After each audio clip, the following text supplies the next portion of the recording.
y llegaron a la orilla opuesta del mar, a la región de los Gerasenos. Apenas salir de la barca, vino a su encuentro desde los sepulcros un hombre poseído por un espíritu impuro que vivía en los sepulcros, y nadie podía tenerlo sujeto, ni siquiera con cadenas, porque había estado muchas veces atado con grilletes y cadenas, y había roto las cadenas y deshecho los grilletes, y nadie podía dominarlo. Y se pasaba las noches enteras y los días por los sepulcros y por los montes gritando e hiriéndose con piedras. Al ver a Jesús desde lejos, corrió y se postró ante él. Y gritando con gran voz, dijo: ¿Qué tengo yo que ver contigo, Jesús, Hijo del Dios Altísimo? Te conjuro por Dios que no me atormentes. Porque le decía: Sal, espíritu impuro de este hombre.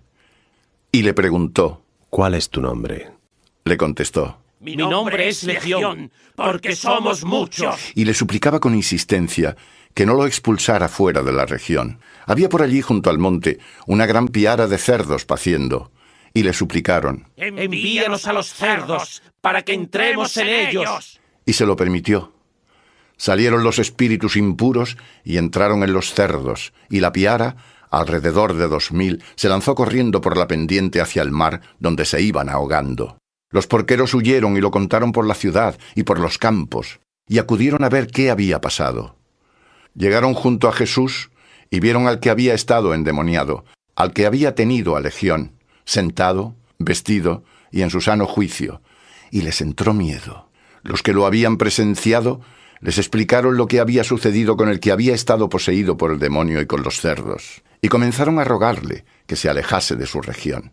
En cuanto él subió a la barca, el que había estado endemoniado le suplicaba quedarse con él, pero no lo admitió, sino que le dijo: Vete a tu casa con los tuyos, y anúnciales las grandes cosas que el Señor ha hecho contigo, y cómo ha tenido misericordia de ti. Se fue y comenzó a proclamar en la Decápolis lo que Jesús había hecho con él, y todos se admiraban.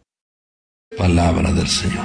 Mis queridos hermanos, estamos invitados a descubrir en Jesús que lo que nadie puede, Él lo puede, y por eso se nos habla de que nadie tenía fuerzas para dominar a este hombre poseído por un espíritu inmundo, pero para Jesús no hay nada imposible. Entonces podemos ver que Jesús es aquel que viene a liberarnos de toda esclavitud. Y por lo tanto, donde no hay esclavitud, ahí está presente Dios. Y por esto nosotros estamos invitados hoy a redescubrir esa presencia liberadora, sanadora e integradora a la familia y a la comunidad en el actuar del Señor Jesús. Vemos cómo también nosotros necesitamos, para ser liberados, correr al encuentro del Señor Jesús, ir al encuentro del Señor Jesús y echarnos a sus pies. Necesitamos entonces reconocer con humildad y con valentía que necesitamos ser curados y liberados por Jesús para vestirnos de nuevo. Este hombre estaba poseído por una legión de espíritus inmundos. Entonces ya sabemos, Jesús le permitió que se fueran a los cerdos y todos se ahogaron. Pero las gentes del rumbo ante esto tuvieron miedo. Y algo que nosotros no debemos hacer, ellos comenzaron a rogarle a Jesús que se marchara de su comarca. Ellos preferían, por decirlo así, sus cosas materiales, sus cerdos, a la presencia de Jesús liberadora con ellos.